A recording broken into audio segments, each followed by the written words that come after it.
तो स्टूडेंट्स, पिछले लेक्चर में हम लोगों ने सेल चैप्टर में देखा था सेल की डिस्कवरी और सेल थ्योरी। इस लेक्चर में हम आपको सेल के टाइप्स यानी कि प्रोकैरियोटिक और यूकैरियोटिक सेल्स के बारे में, उनमें क्या अंतर है, क्या डिफरेंशिएशन है, और साथ ही साथ सेल के प्रॉपर एक स्ट्रक्चर के बारे में समझेंगे।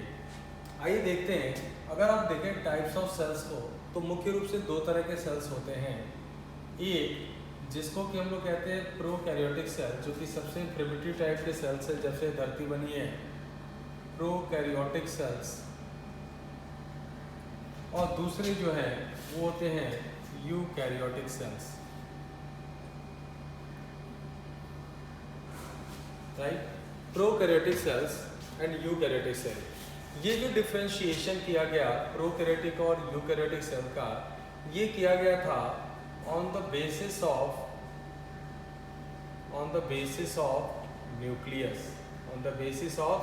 nucleus, right। इसका मतलब ये है कि जो प्रोकैरियोटिक सेल्स हैं इनमें न्यूक्लियस प्रेजेंट होगा, absent होगा, न्यूक्लियस absent होगा। और जो यूकैरियोटिक सेल्स हैं इनमें न्यूक्लियस प्रेजेंट होगा, राइट। अब जो यूकैरियोटिक सेल है इनको फर्दर हम लोग दो ग्रुप में बांट सकते हैं। एक जिनको हम लोग कहते हैं प्लांट सेल,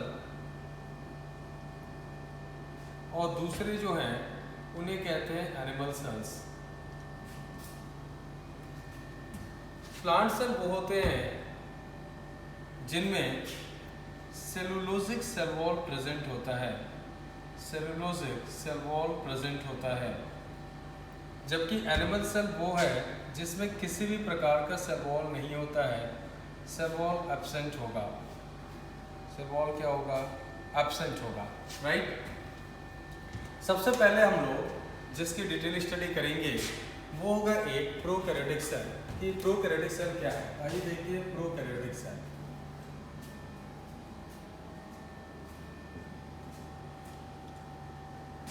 देखिए जो प्रोकैरियोटिक सेल है, इससे प्रो का मतलब है ओल्ड या इनसिपिएंट, ओल्ड अथवा इनसिपिएंट, और कैरियन का मतलब है न्यूक्लियस, यानी कि जिसमें इनसिपिएंट न्यूक्लियस पाया जाता है, इनसिपिएंट न्यूक्लियस पाया जाता है, उनको कहते हैं प्रोकैरियोटिक सेल। इसका मतलब ये है कि न्यूक्लियर मटेरियल, जिसे मुख्य रूप से डीएनए है, not enclosed inside,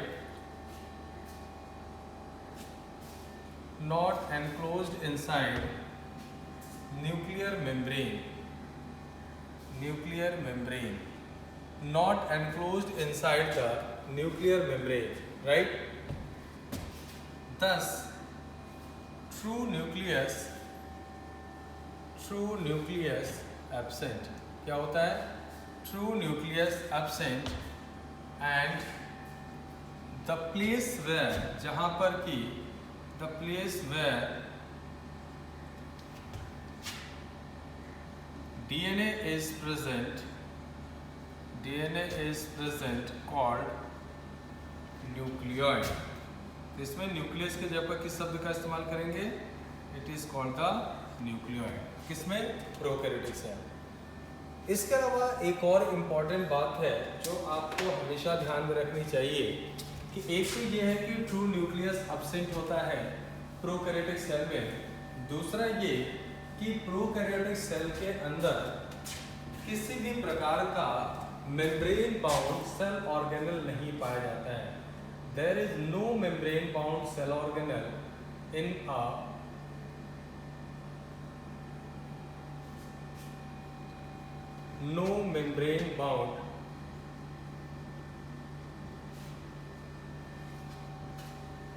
cell organelle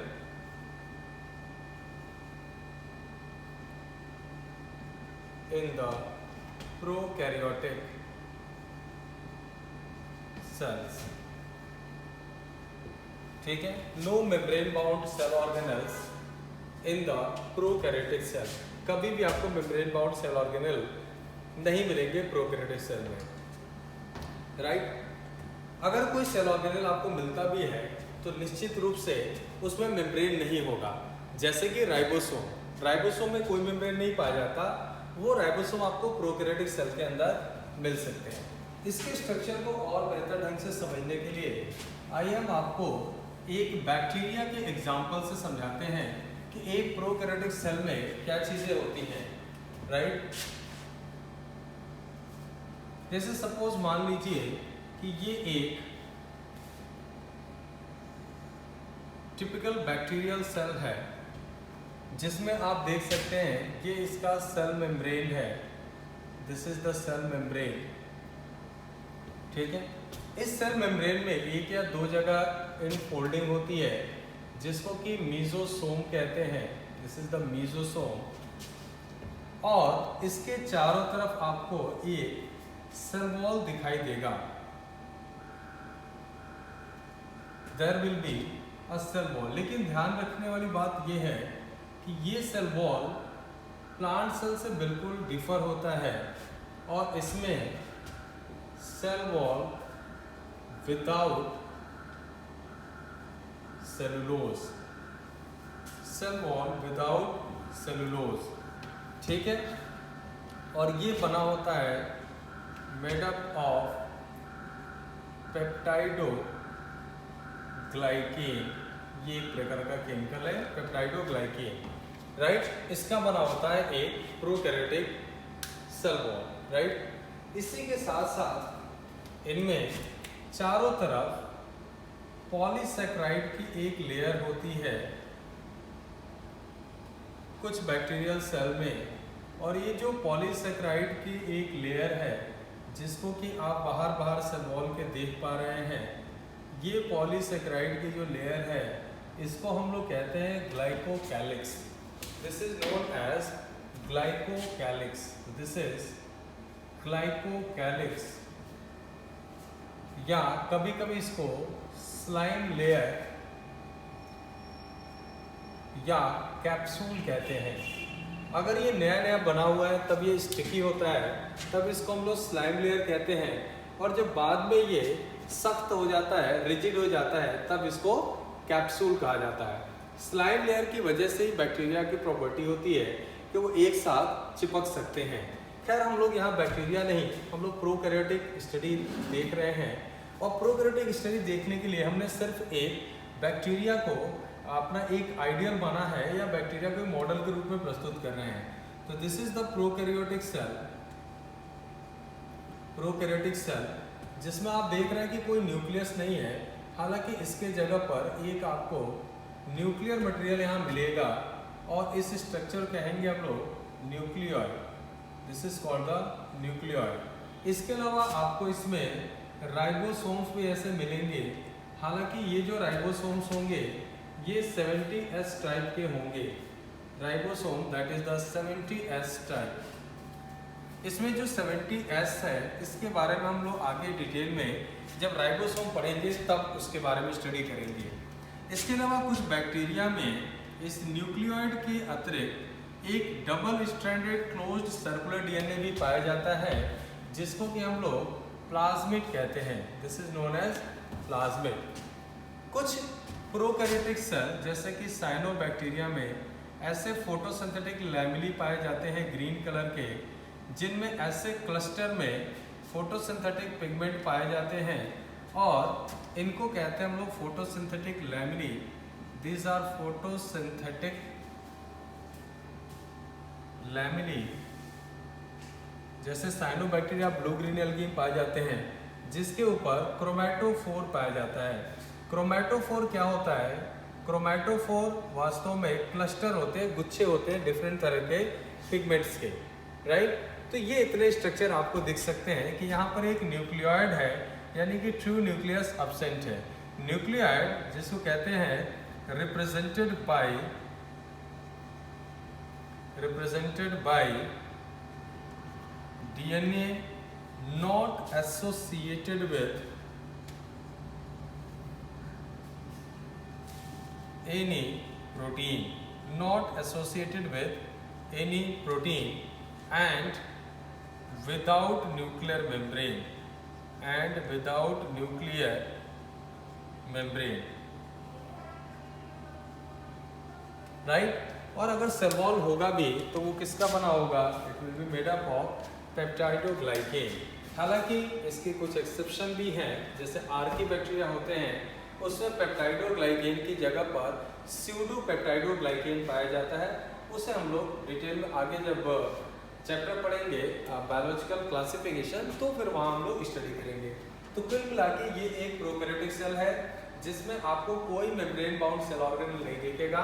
इसमें जो एकमात्र सेल ऑर्गेनल दिखता है वो क्या है? राइबोसोम, वो भी 70S टाइप का होता है। इसके अलावा अगर ये फोटोसिंथेटिक है जैसे साइनोबैक्टीरिया या ब्लू ग्रीन एल्गी होते हैं तो उसमें आपको फोटोसिंथेटिक लैमेली मिलेगा जिसके ऊपर क्लस्टर्स में छोटे छोटे गुच्छों के रूप में फोटोसिंथेटिक यूनिट पाई जाएगी। ये फोटोसिंथेटिक यूनिट क्या कहलाता है? क्रोमैटोफोर कहलाता है। ठीक है। एक इम्पॉर्टेंट चीज़ और मैं आपको बताना चाहता हूँ कि जो भी प्रोकैरियोटिक सेल होंगे उनकी एक खास बात और होती है कि जब ये डिवाइड करते हैं तो इस प्रोसेस को हम लोग कहते हैं फिशन या एमाइटोसिस। तो जितने भी प्रोकैरियोटिक सेल हैं डिवाइड बाय एमाइटोसिस, अथवा इस प्रोसेस को हम लोग फिशन भी कहते हैं। दिस इज एमाइटोसिस और फिशन। और इस प्रक्रिया में किसी भी प्रकार से सेल साइकिल का पालन नहीं किया जाता है। ठीक है। सेल साइकिल के बारे में फर्दर ज़्यादा स्टडी करने के लिए आप हमारे प्रीवियस एक लेक्चर या वीडियो को देख सकते हैं, cell cycle and cell division, जिसका पहला पार्ट आप देखेंगे तो आपको सेल साइकिल पूरी तरह से समझ में आ जाएगा। फिलहाल हम जो आपको दिखा रहे हैं वो एक टिपिकल प्रोकैरियोटिक सेल का स्ट्रक्चर है। ठीक है। आप जो बैक्टीरिया पढ़ेंगे तब आपको पता चलेगा कि इसमें जो ये मीसोसोम स्ट्रक्चर में बनाया है वो वास्तव में सेलुलर रेस्पिरेशन के लिए इन्वॉल्व होता है। इसके अलावा ये सेल डिवीजन में भी और सेल वॉल फॉर्मेशन में भी हेल्पफुल है। बैक्टीरिया पढ़ेंगे तो आपको कुछ और स्ट्रक्चर दिखेंगे जो प्रोकैरियोट और यूकैरियोटिक दोनों में पाए जाते हैं, लेकिन उसमें थोड़ा बहुत डिफरेंट होता है। जैसे कि कुछ बैक्टीरियल सेल ऐसे हो सकते हैं जिनके पास एक लंबा सा ऐसा फिलामेंट की तरह स्ट्रक्चर निकला होगा। जैसे मान लीजिए कि ये हिस्सा है और इसमें से ऐसे एक आपको फ्लैजेला की तरह का स्ट्रक्चर दिखेगा। ठीक है, ऐसे, दिस इज द फ्लैजेला। तो अगर प्रोकैरियोटिक में हम लोग फ्लैजेला देखेंगे तो ये फ्लैजेला प्रोकैरियोटिक और यूकैरियोट में डिफरेंट होता है, राइट। जब हम प्रोकैरियोटिक फ्लैजेला की बात करते हैं जो कि लोकोमोटरी ऑर्गन है, तो इसमें 3 पार्ट एक्चुअल में पाए जाते हैं। There are 3 parts which are found in the flagella of bacteria or the prokaryotic cell। इसमें 3 पार्ट कौन कौन से हैं? इसके 3 पार्ट्स हैं बेसल बॉडी, हुक और फिलामेंट। बेसल बॉडी, हुक और फिलामेंट। जो बेसल बॉडी है वो बिल्कुल अंदर की तरफ सेल मेम्ब्रेन से एसोसिएट होता है, जब ये हुक जो है वो बेसल बॉडी को फिलामेंट से जोड़ता है। तो बेसल बॉडी, हुक और फिलामेंट। पूछा गया कि प्रोकैरियोट के फिलामेंट और जो यूकैरियोट्स हैं उसके फ्लैजेला में क्या डिफरेंस है। तो जो प्रोकैरियोटिक का फिलामेंट हम देखते हैं तो ये एक हॉलो रॉड लाइक स्ट्रक्चर है। हॉलो रॉड लाइक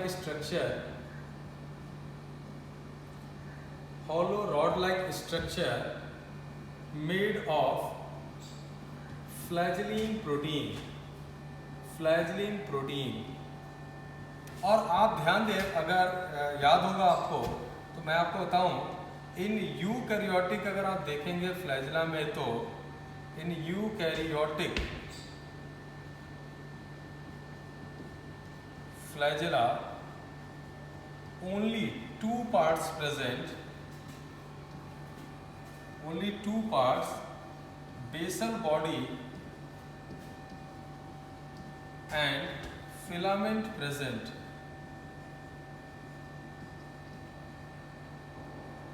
ठीक है। और ये जो फिलामेंट होगा किसका? यूकैरियोटिक का जो फिलामेंट होगा ये क्या करता है, शो 9+2 अरेंजमेंट ऑफ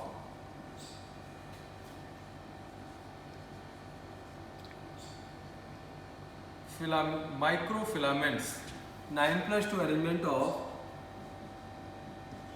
माइक्रोफिलामेंट्स और ये बना होता है ऑफ ट्यूबुलिन प्रोटीन। ठीक है, तो ये एक डिफरेंस है फिलामेंट के, अगर प्रोकैरियोटिक और यूकैरियोटिक के अगर हम ध्यान से देखें तो। ठीक है, आई होप आपको समझ में आया होगा प्रोकैरियोटिक सेल का स्ट्रक्चर। अब हम आपको यूकैरियोटिक सेल के बारे में बताने जा रहे हैं, जिसको कि हम लोग एक प्लांट सेल के माध्यम से स्टडी करेंगे। तो आइए देखते हैं एक यूकैरियोटिक सेल।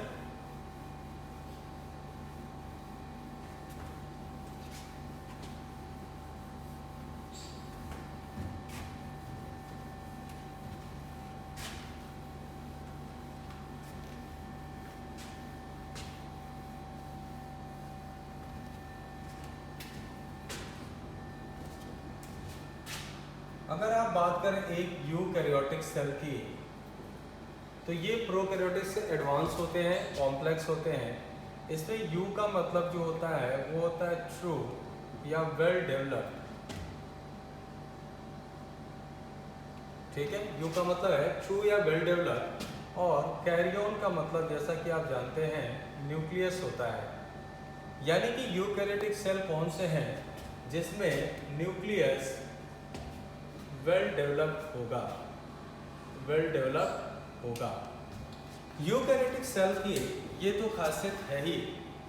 इसके अलावा यूकैरियोटिक सेल्स ज़्यादा एफिशिएंट होते हैं अपने अंदर फूड को स्टोर करने में। इसके साथ ही साथ इसका जो न्यूक्लियस होता है उसके अंदर जो डीएनए होता है उसकी एक अच्छी पैकेजिंग होती है। तो DNA not found freely but associated with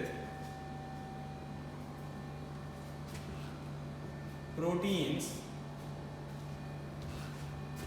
to make chromatin thread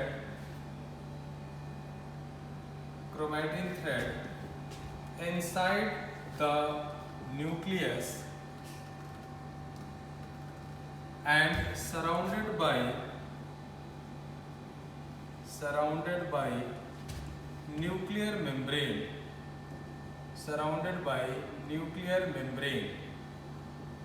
साथ ही साथ ये जो क्रोमैटिन थ्रेड होते हैं ये बाद में कुछ और प्रोटीन और आरएनए के साथ मिलकर सेल डिवीजन के दौरान क्रोमोसोम को बनाते हैं। तो आप ये समझ सकते हैं कि न्यूक्लियस के अंदर क्रोमैटिन पाया जाता है और सेल डिवीजन के प्रोसेस के समय जब न्यूक्लियर मेम्ब्रेन गायब हो जाता है, जिसको कि आप हमारे पिछले लेक्चर यानी कि सेल डिवीजन में देख सकते हैं कि न्यूक्लियर मेम्ब्रेन जैसे ही गायब होती है वैसे क्रोमैटिन अपने आप को और ज़्यादा ऑर्गेनाइज करके क्रोमोसोम बना लेता है। ठीक है, तो क्रोमोसोम वेल डेवलप्ड और क्रोमैटिन ये आपको यूकैरियोटिक सेल में दिखेगा, जबकि प्रोकैरियोटिक सेल में जो डीएनए पाया जाता है उसको हम लोग सिर्फ एक क्रोमोसोमल डीएनए ही कहते हैं। एक और इम्पॉर्टेंट चीज आपको बता दें कि जो यूकैरियोटिक सेल होते हैं उसमें एक से ज़्यादा क्रोमोसोम्स पाए जाते हैं, जबकि जो प्रोकैरियोटिक सेल होता है उन सब में सिर्फ और सिर्फ एक ही डीएनए होता है, जिसको कि क्रोमोसोम डीएनए या क्रोमोसोम कहते हैं। किसी भी प्रोकैरियोट को आप देखेंगे उसमें ज़्यादा से ज़्यादा सिर्फ एक ही क्रोमोसोम या क्रोमोसोमल डीएनए पाया जा सकता है।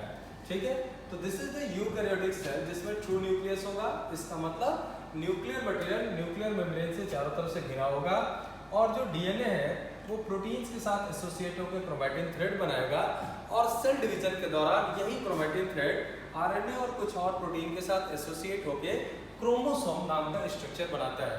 ठीक है, आइए हम एक छोटा सा बेसिक स्ट्रक्चर आपको बना के दिखाते हैं एक प्लांट सेल का, जिससे कि आपको किसी यूकैरियोटिक सेल में कौन कौन से पॉसिबल स्ट्रक्चर्स हो सकते हैं इसके बारे में एक आइडिया आपको मिल जाएगा। हम आपको यहाँ पर एक टिपिकल प्लांट सेल बना के दिखा रहे हैं।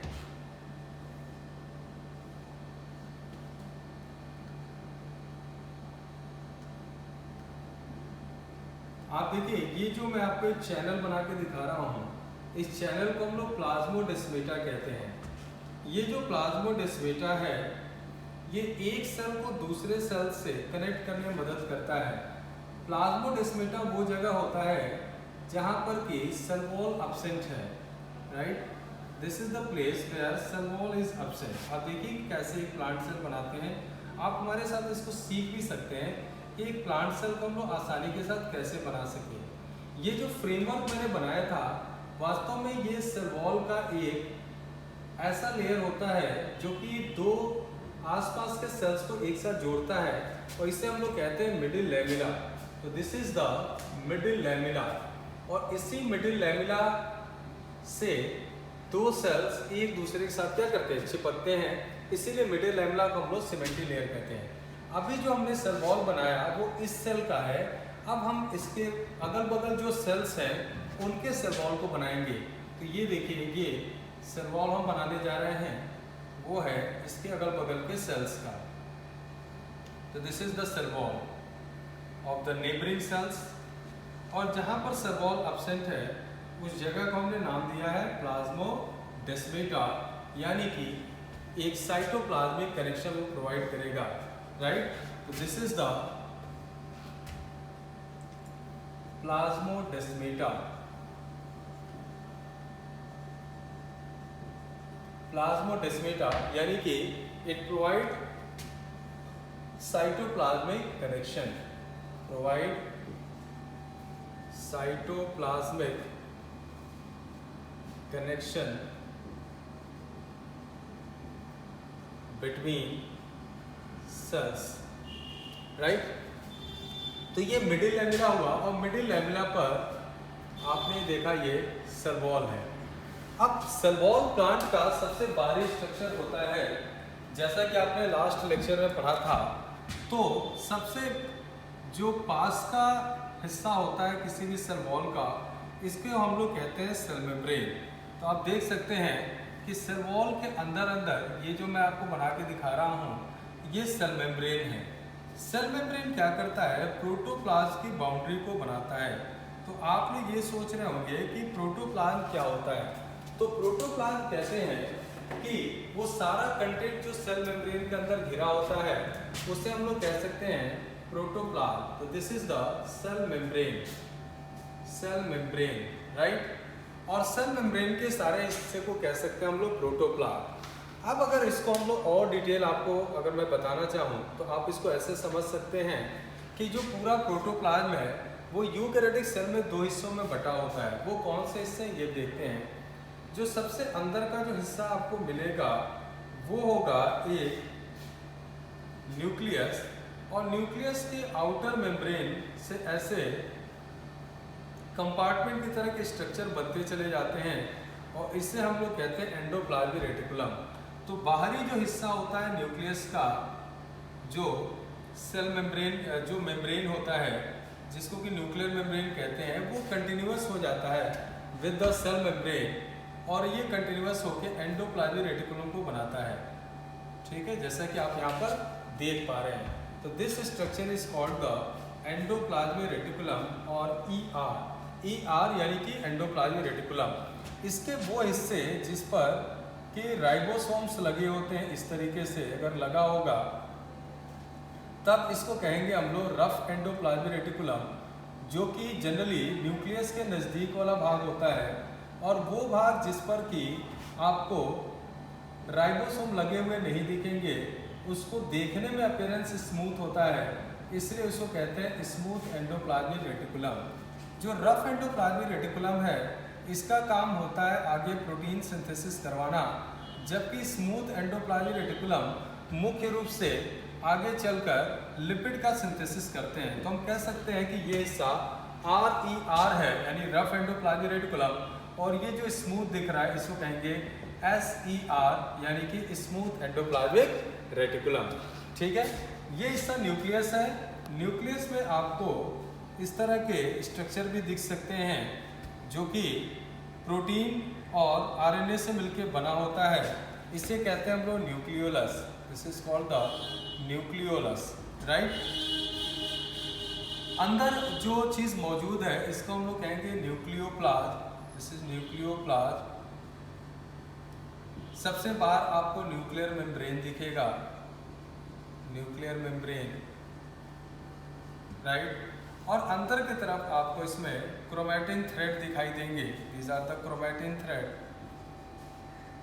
Chromatin thread. और इस तरह से हमें एक कंप्लीट न्यूक्लियस ऑब्जर्व हो जाता है। दिस इज द न्यूक्लियस, ठीक है। जब हम प्लांट सेल की बात करते हैं तो उसमें एक बड़ा हिस्सा ऑक्युपाई किया जाता है जो कि 90% तक पार्ट बना सकता है।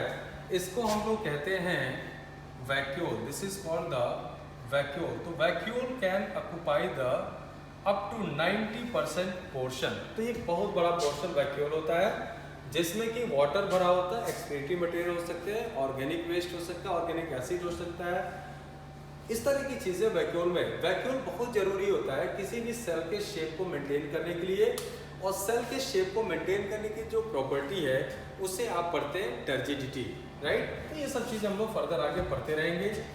तो एक प्लांट सेल में आप देख सकते हैं इतने स्ट्रक्चर के अलावा आपको इसमें एक बड़ा इंपॉर्टेंट चीज जो एसोसिएट होगा विद द एंडोप्लाज्मिक रेटिकुलम, उसको हम लोग कहते हैं गोल्गी बॉडीज। आप देख सकते हैं इस तरह से एक कॉन्वेक्स और कॉन्केव दो सरफेस, कॉन्वेक्स और कॉन्केव दो सरफेस जैसा स्ट्रक्चर मिलेगा। इसको हम लोग कहते हैं गोल्गी बॉडीज और गोल्गी कॉम्प्लेक्स। प्लांट सेल में हालांकि कई बार इसको नाम डिक्टियोसोम भी दिया गया है। इसके अलावा प्लांट में आपको माइटोकॉन्ड्रिया दिख सकता है। This is the mitochondria. Mitochondria और साथ में क्लोरोप्लास्ट, ये दो ऐसे सेल ऑर्गेनल हैं जिनमें कि एक सर्कुलर डबल स्ट्रैंडेड डीएनए भी मिल सकता है। This is the mitochondria. इसके बारे में हम लोग डिटेल में आगे पढ़ेंगे। इसके साथ ही साथ आपको इसमें प्लास्टिड मिल सकते हैं जो कि क्लोरोप्लास्ट और अलग तरह के और प्लास्टिड हो सकते हैं। This is the chloroplast, chloroplast, ठीक है। साथ ही साथ हम आपको यहाँ बताना चाहेंगे कि जो ये रफ एंडोप्लाज्मिक रेटिकुलम है, इसी के साथ साथ न्यूक्लियर मेम्ब्रेन पर भी आपको ऐसे राइबोसोम देखने को मिल सकते हैं। जो भी राइबोसोम साइटोप्लाज्म में पाया जाएगा वो राइबोसोम निश्चित रूप से ATS टाइप का होगा। तो साइटोप्लाज्म क्या है? साइटोप्लाज्म प्रोटोप्लाज्म का वो हिस्सा है जो कि न्यूक्लियस के अतिरिक्त पाया जाता है। तो कई बार बच्चे पूछते हैं कि what is the difference between the protoplasm and the cytoplasm. तो आपको हम यहाँ बता दें कि प्रोटोप्लाज्म का मतलब होता है protoplasm all content of cell inside the cell membrane, inside the cell membrane। और प्रोटोप्लाज्म दो हिस्सों में बटा होता है। इसको कह सकते हैं nucleus plus cytoplasm, nucleus plus cytoplasm. आप यहाँ समझ सकते हैं कि ये पूरा का पूरा हिस्सा प्रोटोप्लाज्म है, इसमें ये हिस्सा न्यूक्लियस है और इसके चारों तरफ का जो भाग है उसको क्या कहेंगे? This is called the cytoplasm. Hope आपको ये बात समझ में आ रही होगी। तो ये एक पूरा प्लांट सेल के स्ट्रक्चर से हमने यूकैरियोटिक सेल को समझा। और ये जो रफ एंडोप्लाज्मिक रेटिकुलम उससे पूछा जाता है हैविंग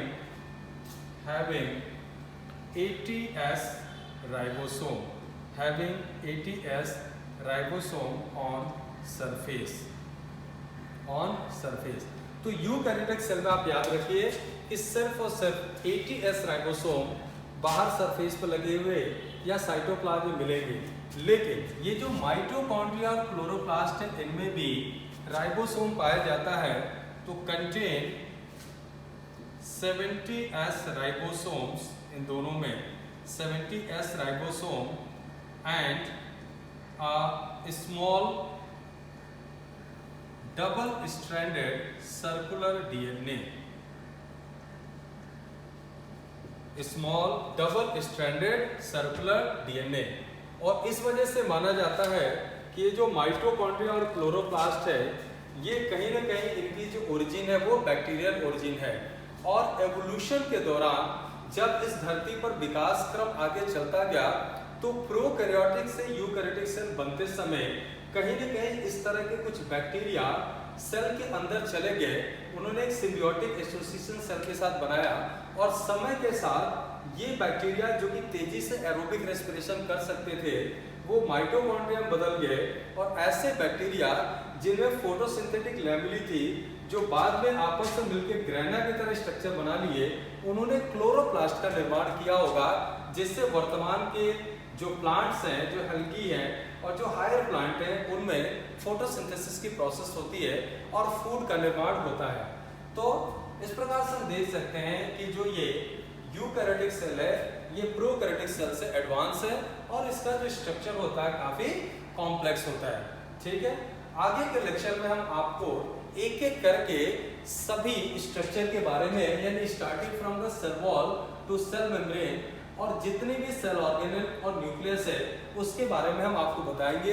तो इसके लिए इस चैप्टर सेल का तीसरा वीडियो आप देखेंगे, तब आपको इसके सारे सेल ऑर्गेनेल्स के बारे में डिटेल स्टडी मिल पाएगी। Thank you so much.